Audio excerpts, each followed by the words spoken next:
গোলাপ ফুলের গাছের নিচের মাটিটা সুগন্ধ মিশ্রিত হয়, গোলাপ ফুল সেখানে পড়ে গিয়ে মাটির সাথে মিশে যাওয়ার কারণে, ঠিক না? স্বাভাবিক এক কাপ পানি আগুনে ফুটিয়ে সেখানে কিছু চিনি আর চা পাতি দেওয়ার মাধ্যমে এই পানির দাম বেড়ে যায় না কমে যায়? বেড়ে যায়। তো এমনি বেড়ে যায় না, কোনো কিছু স্পর্শ লাগে? কি লাগে? স্পর্শ লাগে। পৃথিবীতে যে জিনিসটাই দামি হয়েছে, কারো সাহচর্য, কারো স্পর্শ ছাড়া, কারো সাপোর্ট ছাড়া কেউ কখনো দামি হতে পারে না। এজন্য আল্লাহ রাব্বুল আলামিন গোটা পৃথিবীর সব মানব আর দানবকে বুঝিয়ে দিলেন, যেহেতু কোনো কিছু দামি হতে গেলে একাকি দামি হতে পারে না, ঠিক তেমনি ভাবে মানব আর দানব, মানুষ আর জিন দামি হতে গেলেও একাকি দামি হতে পারবে না। তাদের দামি হওয়ার জন্য একটা দামি বস্তুর কাছাকাছি যেতে হবে, সংস্পর্শে যেতে হবে। কি সেই জিনিস? ইন্না আনজালনাহু ফী লাইলাতিল কদর, নিশ্চয়ই আমি আল্লাহ রাব্বুল আলামিন তা নাযিল করেছি ফী লাইলাতিল কদর, কদরের রজনীতে। কিসের রজনীতে? আমরা ছোটবেলায় যখন গল্প শুনতাম, মুরব্বীদের কাছে কিসসা কাহিনী শুনতাম, তারা গল্প বলার সময় শুরুর দিকে গল্পটা একটু রূপরস দিয়ে আকর্ষণীয় করে তুলতেন মূল কথায় যাওয়ার আগে, ঠিক না?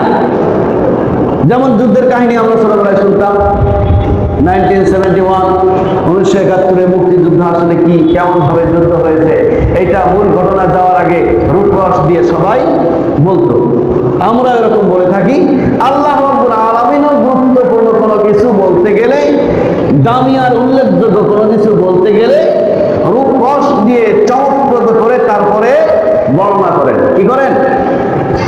আল্লাহ রাব্বুল আলামিন বলেন, ইন্না আনজালনাহু ফী লাইলাতিল কদর, হে রাসূল আমি নিশ্চয়ই আল্লাহ রাব্বুল আলামিন তা কদরের রজনীতে নাযিল করেছি।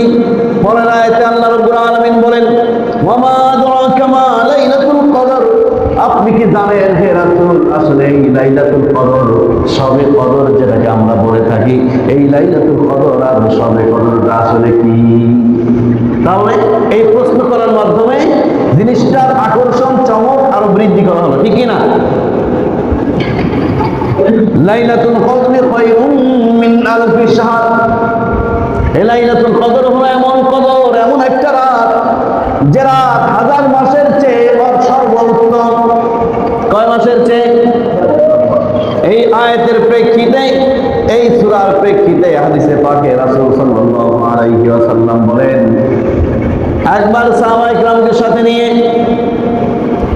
পূর্ববর্তী উম্মতের একজন আবেদের কথা পয়গম্বর আরবি সাল্লাল্লাহু আলাইহি ওয়াসাল্লাম বর্ণনা করছিলেন, যে পূর্ববর্তী একজন আবেদ ছিলেন, 1000 মাস সে হায়াত পেয়েছে এবং 1000 মাস সে আবেদ ইবাদত করার মতো সুযোগ পেয়েছে।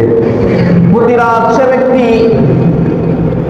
আল্লাহর ইবাদতে কাটিয়ে দিত, সারাটা দিন ওই ব্যক্তি জিহাদের অবস্থায় কাটিয়ে দিত। এভাবে করে 1000 মাস সে পার করে ফেলেছে। সাহাবায়ে কিরাম রিদওয়ানুল্লাহি তাআলা আলাইহিম আজমাইন স্মরণ করে নিজেদেরকে ছোট মনে করলেন, তুচ্ছ মনে করতে লাগলেন, হীনমন্যতায় ভুগতে শুরু করলেন। পূর্ববর্তী উম্মত এত লম্বা হায়াত পেয়েছে, এত বেশি বেশি ইবাদত করার সুযোগ তারা পেয়েছে, আমরা আখেরি জামানার নবীর আখেরি উম্মত, আমাদের হায়াত হলো স্বল্প পরিসর, স্বল্প মাত্র। এই অল্প পরিমাণ হায়াতে এত বেশি ইবাদত করা আমাদের পক্ষে সম্ভব না।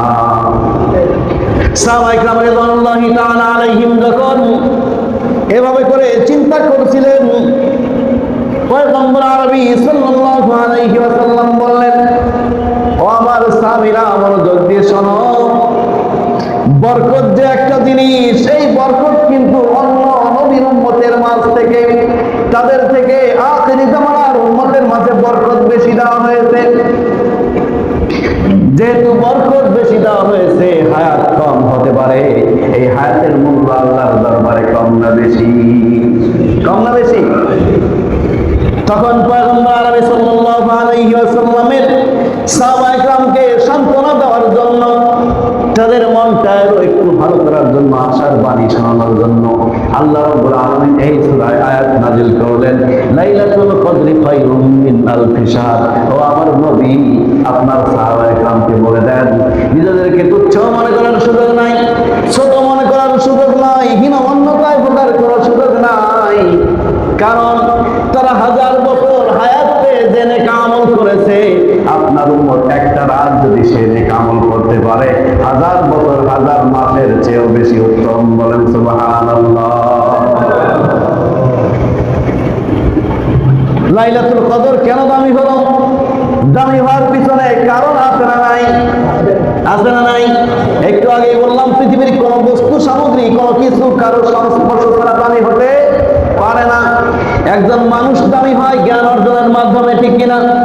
একজন ডাক্তার হওয়ার পরে তার সম্মানের যোগ্যতা বাড়ে ডাক্তারের কাছে গিয়ে প্রশিক্ষণ নেওয়ার মাধ্যমে, ঠিক কিনা? একজন ইঞ্জিনিয়ার ভালো ইঞ্জিনিয়ার হতে পারে একজন ইঞ্জিনিয়ার প্রকৌশলীর কাছে প্র্যাকটিক্যাল জ্ঞান, বাস্তব জ্ঞান অর্জন করার কারণে, ঠিক কিনা? ঠিক তেমনি ভাবে লাইলাতুল কদর সাধারণ একটা রাতই ছিল। এই সাধারণ রাতকে অসাধারণ কে বানালেন? কি দিয়ে বানালেন? শাহরু রমাদানাল্লাযী উনজিলা ফীহিল কুরআন হুদাল লিন-নাসি ওয়া বায়্যিনাতিন মিনাল হুদা ওয়াল ফুরকান। ও পৃথিবীর মানুষেরা, এই রমজান মাস হলো এমন একটা মাস, যেই মাসে উনজিলা ফীহিল কুরআন, আল্লাহ রাব্বুল আলামিন কোরআন নাযিল করেছেন, কোরআন নাযিল করা হয়েছে। যেহেতু কোরআনের সাথে মাসের সংস্পর্শ লেগেছে, ছোঁয়া লেগেছে, সম্পর্ক হয়েছে, তাই মাস আর সাধারণ মাস নাই, এই মাস মাসের শ্রেষ্ঠ মাসের রাজা হয়ে গেছে। বলেন সুবহানাল্লাহ।